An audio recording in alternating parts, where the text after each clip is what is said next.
What's up? Good morning. Wow, Bitcoin. Check it out. Big breakout for the weekend. Crikey. Let's not get ahead of ourselves though. Let's get some perspective on this. So, zooming out, you can see Christmas, New Year's weekend, and then this weekend that we're just wrapping up now. There's 2 minutes left. I believe part of this may be because we have our forecast already now for CPI. This is the target, 6.5% as of forexfactory.com. What are we? We're currently at 7.1% as per US government. So will we pull in a 6.5 or better come, let's see, what date is it? Let me just get my events list up here. I'm gonna zoom in on the 1 hour chart here. So we're in basically the build up toward, well, the next thing is the Jerome Powell is going to be speaking in about, well, let's get an hour count. 1 day and 14 hours time, he'll be making a statement, and then 2 days after that is CPI, 2 days and 1 hour after he speaks. So that'd be 49 hours. So that's the events on the horizon. So let's hide those again just to clear up the chart a little.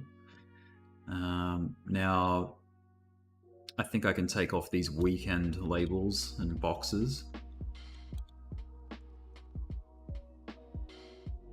So let's just delete them.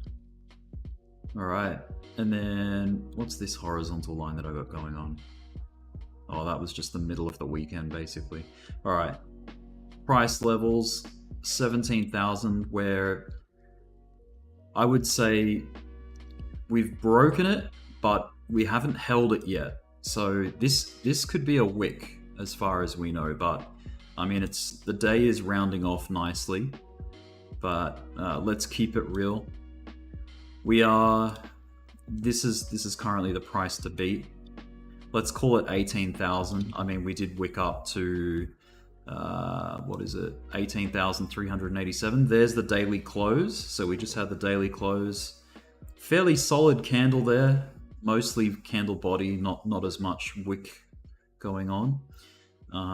Today, let's give it a bit of time to cook first. It's only just hit the stove. It's only just hit the hot plate. Now, if I go to this is the S&P 500 futures chart. I'm just going to turn off the watermark here. All right. So it's only been moving for, how many minutes has this been? There's the first candle. About an hour, 59 minutes, right? So nothing crazy just yet. It has gapped up from where it closed. So there is a gap there, which is kind of concerning, but let's see if we can maintain this level before any kind of retracement. But hey, it wouldn't be the end of the world if there was a bit of a pullback just to fill that gap and then take off. But hey, there's no hard set rule saying that gaps have to get filled. It's just it's a common occurrence that they do. That's all. So, all right, that's pretty much how S&P's looking. There's still a fair bit of time before the actual stock market opens on Wall Street, but futures, yeah, a nice little indication of what might come, what might be on the cards. Now, the dollar index, the DXY, that has taken a bit of a nosedive since, let's see, well, it's 2 days worth of data there. Let me, so we dumped out on Friday, basically. I know it's saying Saturday here, but yeah, so far we're off to a corrective start on the DXY, which is cool. So all things are looking up in that regard. Let's go back to Bitcoin. We'll just go down on the hour. That's a beautiful solid hourly candle there, almost 1% up on a single 1 hour candle for Bitcoin. That's a pretty decent move. Let me go out to the 4 hour. So it's nice to see a candle close above these highs that we were getting. You know, these were all just wick. But now we've got a bit of commitment above 17 so far. So the big test will be, are we gonna hold it like as support before we, like, are we even gonna back test it? That's another question as well. But let's play it sort of moment by moment. Now, Solana, someone's saying Solana just banged up some. Awesome. $15, wick to 15, beautiful. I was in a position this morning on this one, and I'm kind of regretting that I took profit on it. I should have let it run a little longer, but that's okay. Profits are profits, and it's always a good thing taking profit. Not a problem. Maybe I'll catch the retrace and then the next move up. We'll see. Just gonna go down to the 1 minute chart on Solana and just check what these little squiggles are. Okay, so that was just a pennant that I was looking at, which actually broke down some, which probably faked a lot of people out, right? Maybe stopped people out if they had their stops below this pivot. And yeah, we did eventually get that rocket. We took off. So we might be in for a good day or so of bullish activity in the entire market before CPI, even leading up to Jerome Powell. I always say Colin Powell. Jerome Powell, you know, there's still some time before he speaks. So, oh, that's right, I turned my events off, but let's get them back. Okay, so go down to the 1 hour on Bitcoin. Yeah, still a lot of time before he comes out and says anything to ruin the party, potentially. But yeah, fingers crossed we just get a couple of days, or, you know, at least a day worth of, you know, volatility and activity in the market. So yeah, it's looking good. It is a stair step, exactly. We stair stepped up before the last figures announcement, yeah. And there is a stair step going up here. You can sort of see, you know, it's just level by level staircasing. So there is a really nice regression trend here. If I just bring up my little toolbar and grab this one here and draw a regression trend through there. That is the trend. So we're actually like on top of it at the moment. Jumped up outside of that channel, that ascending channel there. Let me just get a center line back in there. Make it like gray line perhaps.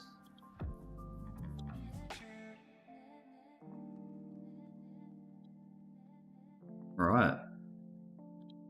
So hey, like, do we dare be optimistic? Like, I don't want to jinx anything, and I don't want to like give anyone a false sense of security that we're going up, but it's starting to look pretty good.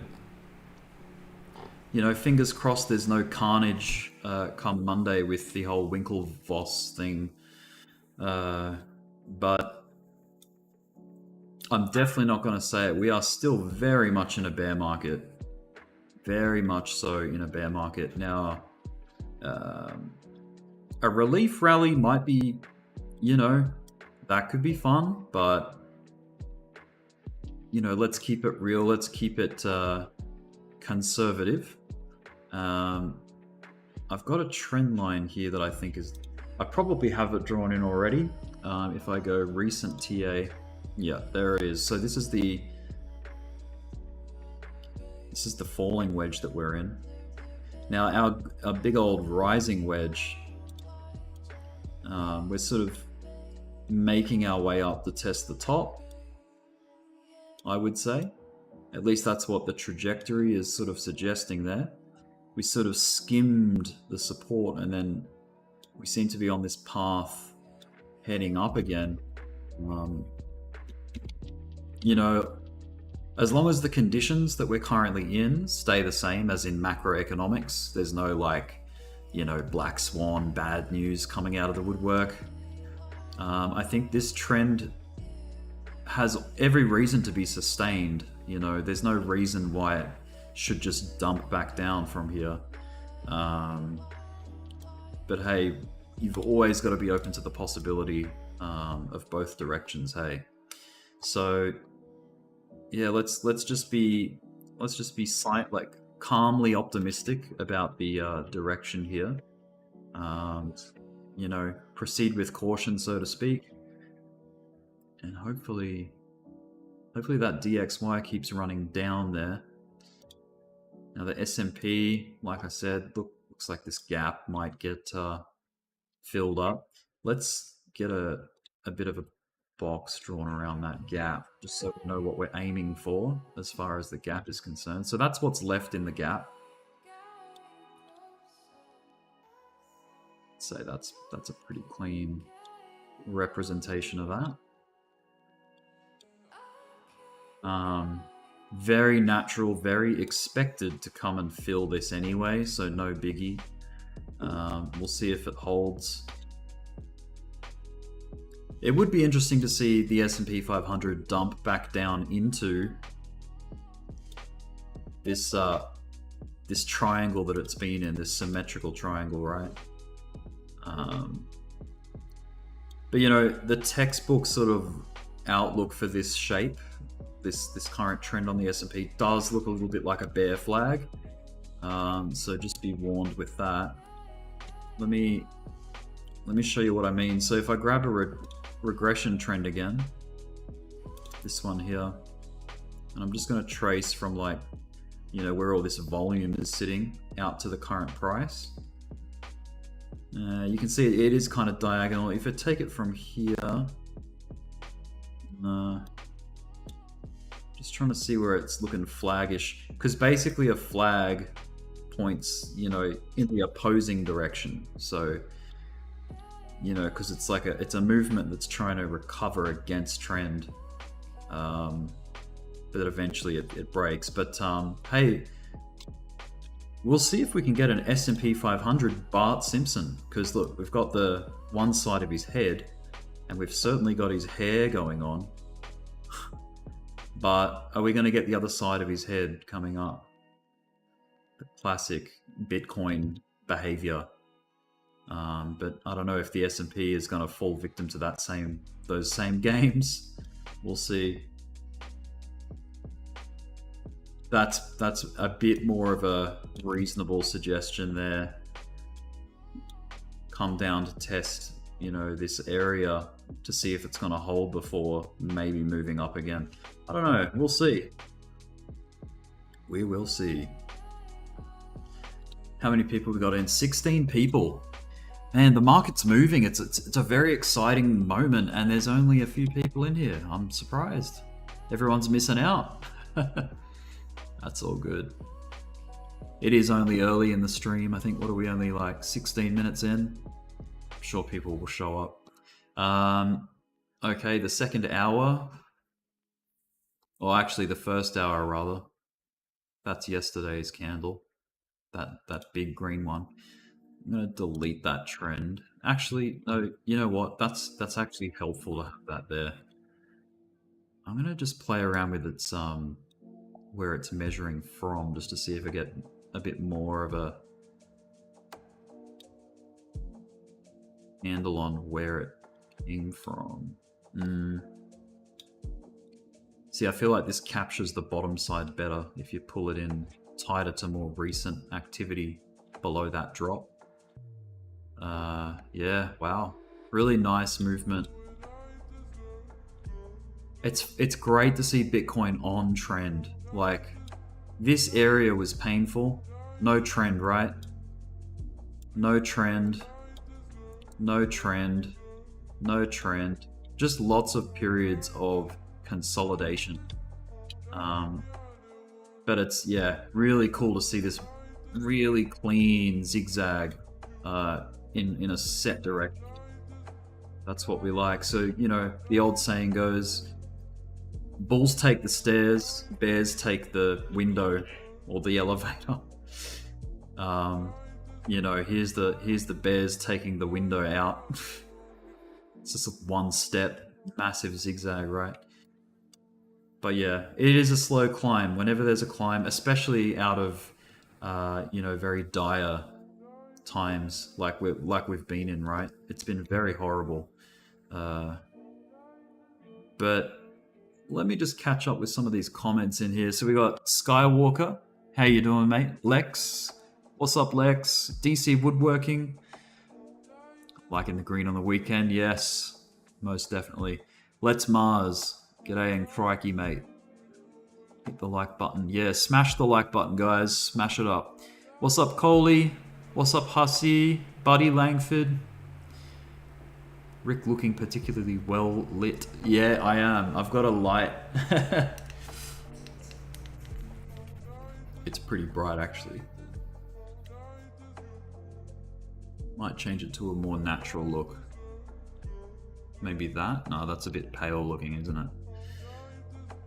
I have to somehow look flattering, don't I? Alright, so... good start to the day. Almost 0.30 up. Tracking well. Let's go down to the minute chart to see this beautiful run. It's leaving gaps behind. So it would be, you know, a sustained move is something that goes up and fills its gaps on the pullback before taking the next leg, filling its gaps on the pullback before the next leg, filling its gaps, like it's been doing, right? Bitcoin has done that, a lot of that on that larger chart that we were looking at. But what you don't want to see is just that, because when it does that, to fill its gaps back up, it has to come all the way back down again. So yeah, slow and steady, much better, you know? Like, we just want steady but sure improvement in price. That's how you want to see a bull trend, right? With lots of opportunities to get in a trend, and this is just for anything, right? Any market, you want to see just moments of pullback so that it gives you opportunities to catch that trend. If it's just this, it is very risky to just jump in at a random spot because the drawdown could happen at any moment and it can be very violent because of the violent move up, right? So you want sustained growth over time rather than just an explosion to the upside, even though it can be fun, especially if you're in a position. But it's very risky jumping in on those kind of things. That's classic FOMO, right? See, everything is good and we are ready to launch. Awesome. Solana just banged up some. Yep, I remember reading that. Let's bang and fill these gaps. See, Gala, my god. Yeah, Gala did a crazy day yesterday. Like, you know, this correction's no surprise, right? This is what I'm talking about unsustained moves up. You can see what kind of pullback is caused by that. Pretty nasty. So, whereas with Bitcoin, let me go back to the higher time frame. This is what I'm talking about nice sustained moves with pullbacks along the way and not trying to get it all done in one candle. So this is really healthy market movement as far as like a trend is concerned, right? Solana's quite explosive as well, but this is the 1 minute chart. It's really trending right now. I am missing out on a lot, but that's okay. Go back to Gala here.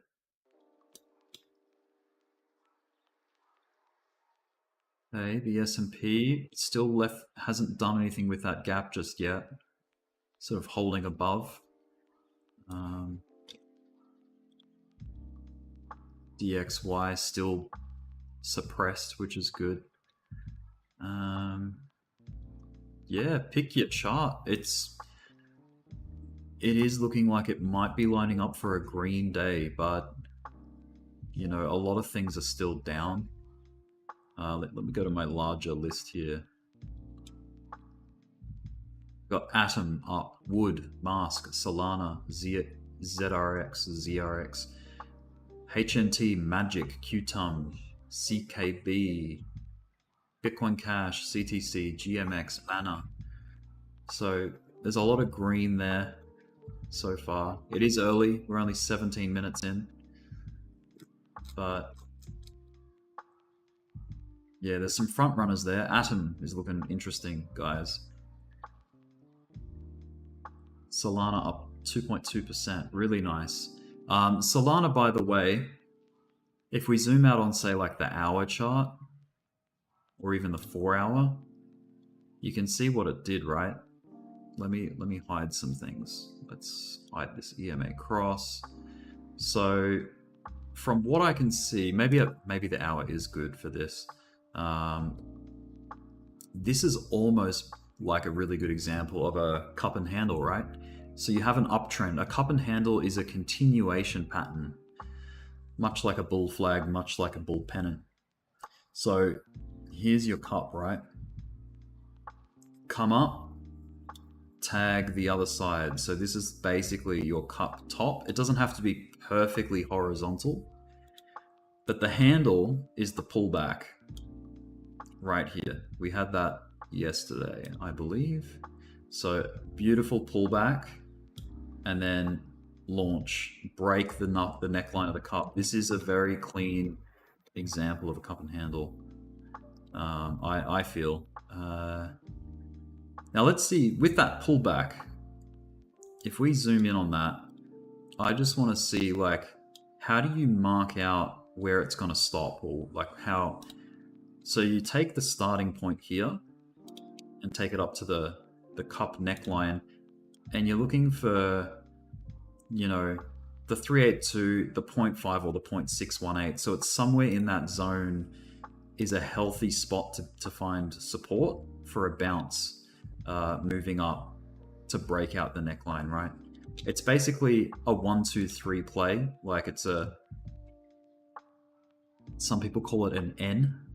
So the N being starting from here, going to a high, pulling back, and then targeting.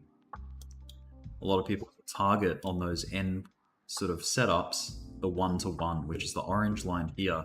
Now that well and truly hit a 1-to-1 move off that fib section, right? So what do I mean when I say N? It's basically an uptrend, a pullback, which forms a higher starting point or a higher low than the first point, and then a continuation and a break of the structure of this high here. So it's basically like a Harry Potter lightning bolt looking thing. And yeah, the way to let's just call it this. The way to do a fib retracement is you take the starting point like that, you take it up to the high, you pull it back down to the pullback. And quite often, a setup like that is gonna hit a 1-to-1 if it's bullish, right? That's a 1-to-1 move, so it's basically essentially the same length as the first move. So there's the first move, there's the pullback, and then you've got wave 3. So it is kind of like a Elliott wave in a way. But then you know, with Elliott wave, you expect another pullback and then a final run. But this is basically a 3-move play. I don't know a whole lot about Elliott wave theory. I don't really do it, but not saying it doesn't work or that it's not important. It certainly works. but there's a lot of variables at play with it, and yeah, I don't know. Maybe I'll get into it in the coming months just to have a look at it. Now let's look at. I'm going to go back to Bitcoin here. Just want to see how it's been treating the Ishimoku clouds on the hourly chart. So we're well and truly above the Ishi cloud on the hour. Check the 4 hour. Beautiful, holding above. The daily, we've got a severe red cloud above us, but we've had a Kumo twist just over here. That happened, you know, days and days ago. So there's a shred of hope, and that is what this suggests. See, the Kumo clouds, they try to predict the future. That's the whole point. They're a leading indicator. They're trying to suggest what may happen or what's on the cards, given the trend, right? We're looking at trying to get a TK cross. That's when the Tenkan Sen crosses the Kijun Sen to the upside. So the blue line is the T line, the Tenkan Sen, and the orange line is the Kijun Sen, which is the slower moving line. So a cross below is bearish like that, and that's a cross above, a TK cross up, and then this is a TK cross down. So right now we're looking for that TK cross back up again, like this, right? So TK cross is the second component of looking for an entry with Ishimoku, right? First element would be price breaking above the T line, the Tenkan Sen, right? We've got that. We're now looking at the Kijun Sen, which is the baseline. It's up here. So currently it's sitting at 17,330-ish on the daily chart. So if we can get Tenkan Sen to come up and cross the K line, that'll be indication number 2 of a setup playing out.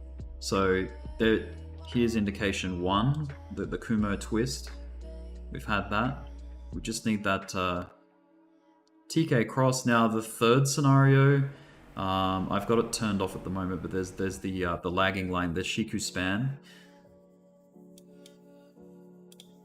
If I turn that on, let's make it like bright pink just so we can see it. So it's all the way back here. So it may need a couple more days to catch up and get bullish. Because it's below price right now. We're looking for it to break through price. So when this pink line comes up and breaks through the price line, that'd be your third setup indication, right? So we've got 1, 2, 3. Now a fourth would be price breaking above the cloud in this case, right? Sometimes, there are times where these happen out of that sequence, but for a really ideal setup, for an Ishimoku long position, you want to get 4. Now, some people say this lagging span, this Shiku span, needs to pop above the cloud as well to be a confirmation, right? In Serrano's words, that would just be like the cherry on top. He doesn't say the cherry on top, but that's pretty much the gist of how he says it. It's just the dressing on your salad. It's the hot sauce on your taco. But it's not the meat. It's not the meat and the taco itself. Those other factors are the more important factors, your bread and butter. So yeah, the icing on the cake, you name it. There's so many different little analogies to use there.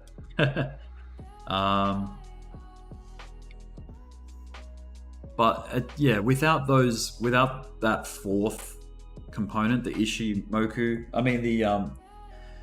the Shiku span crossing up, that doesn't mean you can't enter a position. You can still get in. It's just not as high quality as if you had all 4. But anyway, let's turn that back off. I want to turn on the EMA cross tool.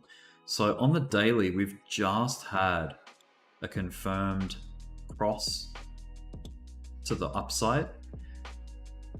Now we got to be careful because look what happened the last time we crossed to the upside. We crossed back down 2 days later, 3 days later, we got a red sell signal. So,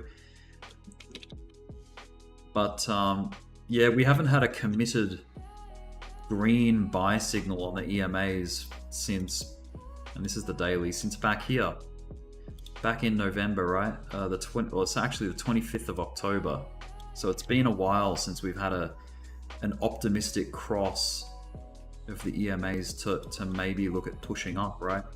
Let's see what the EMAs are doing on the weekly. We've been dealing with a cross down on the weekly since January. So is there any chance, is there any hope for a buy signal on the cards? It is still early days. This is the weekly time frame.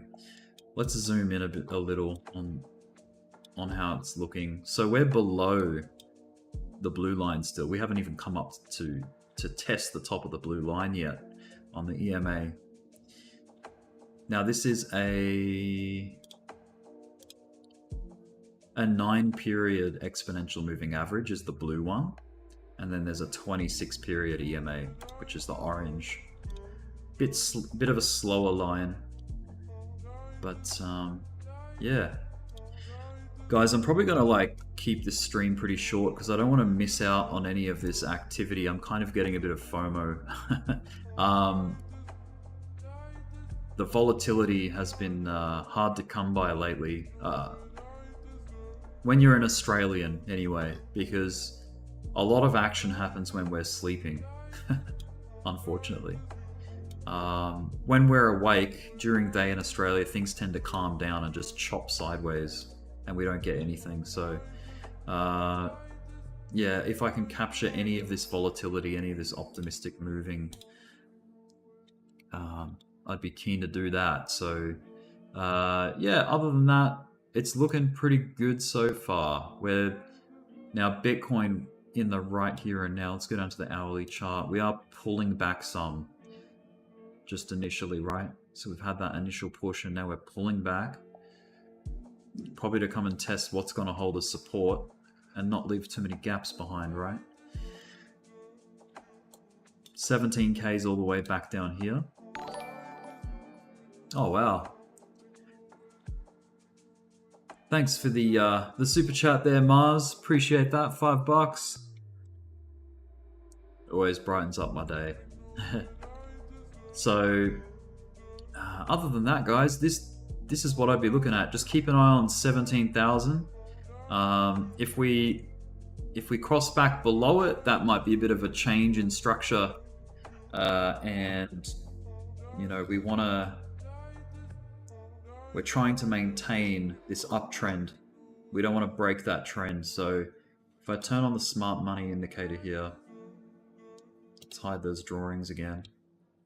Let's hide the EMA cross as well. But look, this is what we're dealing with. We're dealing with like a pretty big swing break right there of structure, which is cool. We had the change of character back here, and the cool thing is we've maintained structure the whole way up, right? There's been some micro changes in that structure, but for the most part, it's looking good. Now, we've had a change of character thanks to breaking 17,000.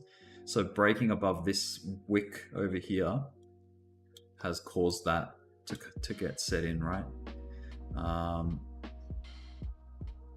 So yeah, it's looking interesting. It's looking interesting. By the way, a bit of perspective for everyone. Let's go back to the daily and zoom out.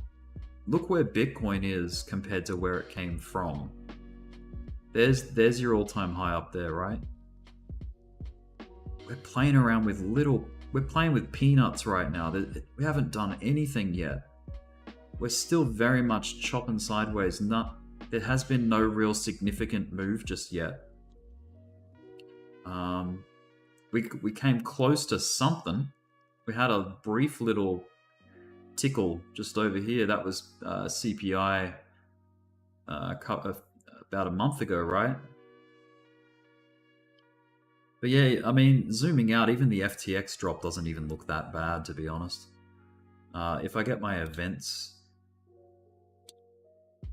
where's my notes? I've got notes somewhere. Notes analysis. Here we go. Turn. I'm going to get rid of the price levels in the TA. Get rid of the regression. So here's my notes about particular moments in the chart history, right? Luna, Terra Luna crashing, significant. Celsius crashing, significant. FTX still significant in the scheme of things, right? But I think, and this, see these yellow bars here, this is just me measuring the length of the crash each time, right? The first crash, the biggest, second crash, so on and so forth. It's been a nice linear kind of chain of events here as far as price goes. It's diminishing, right? The drops are getting less and less severe as we go down the chart.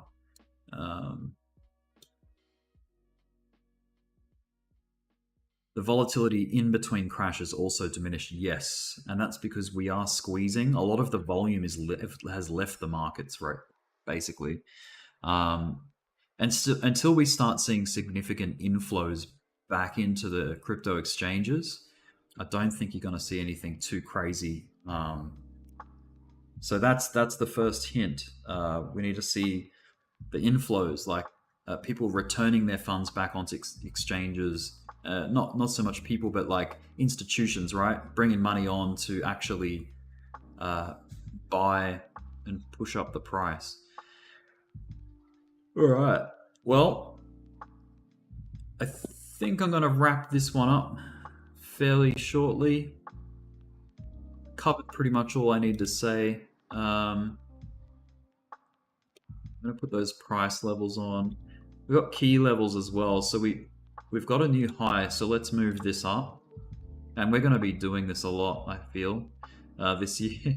It's just bringing this line up. This is our current yearly high. So the 2023 high, we had the 2023 low and the open as well.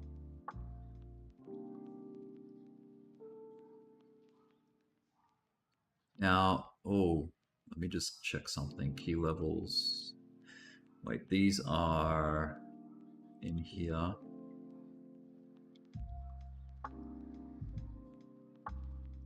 Let's see. Key levels. Just trying to get the colors right here. Okay, opens and closes. Oh, this is the one yeah. Okay, that's better.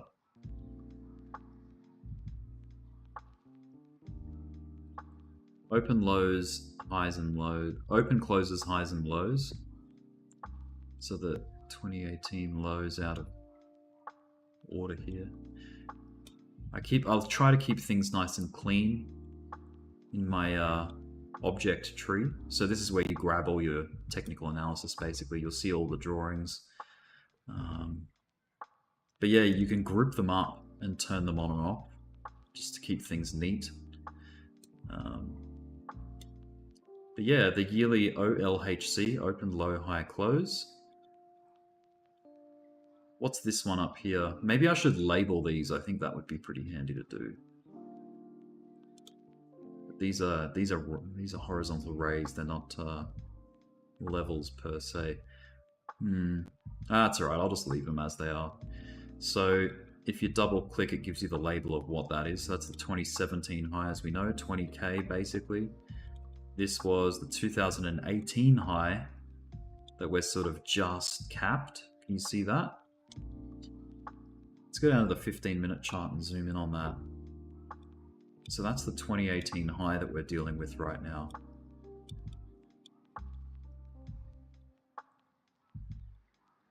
Really hard to write like this.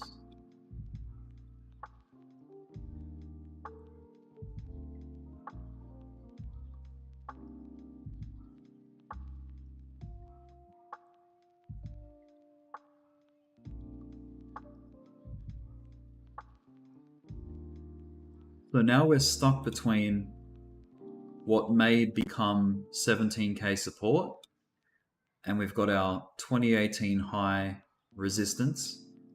So we may become range bound in there, maybe. It's one way to look at it. Just play it as it comes. Play it as, just follow the market structure and play accordingly to the market structure. So that's your highs and your lows, right? Your key levels on your higher time frame. So the hourly is probably like the lowest time frame I would go to get like, meaningful structure. Everything lower than that is just, kind of like your intraday analysis stuff. Like when you go to the 15-minute chart, like you don't get any kind of perspective on where things have been in the last couple of days. So at least on the hourly, you get a little bit more perspective, and then 4 hour, you get the bigger picture, and so on and so forth. But yeah, that's the way I look at it. All right, guys, I'm gonna wrap it up there. Thanks a whole bunch for checking it out, the stream, and I will see you this time tomorrow, and we'll see what became of today's price action. But in saying that, guys, all the best. Stay safe in your trades. Try not to lose money, and I'll see you on the next one.